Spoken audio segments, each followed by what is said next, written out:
अस्सलामुअलैकुम, आप देख रहे हैं होराइज़न न्यूज़ एक्चुअली। खबर शामिल करते हैं साहिवाल से।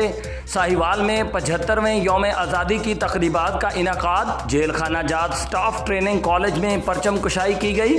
तकरीब में चाइल्ड प्रोटेक्शन ब्यूरो के बच्चों ने टैबलियो शो और मिली नगमे पेश किए। साहिवाल जेल खाना जात स्टाफ ट्रेनिंग कॉलेज में DIG Malik Shaukat Feroz, Ahmad Naveed Gondal superintendent central jail Sahiwal, Yasir Khan superintendent high security jail Sahiwal और district supervisor child protection bureau Mohammad Adnan Luqman समेत स्टाफ और बच्चों ने परचम कुशाई की तकरीब में शिरकत की और केक काटा और जेल पुलिस दस्तों ने सलामी पेश की।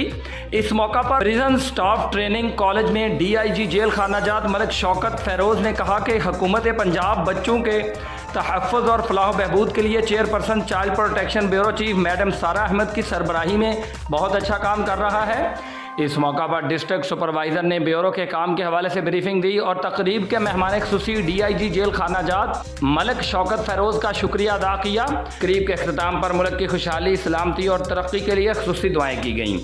रिपोर्ट महबूब चौधरी, सरपरस्त आला, होराइज़न न्यूज़ HD।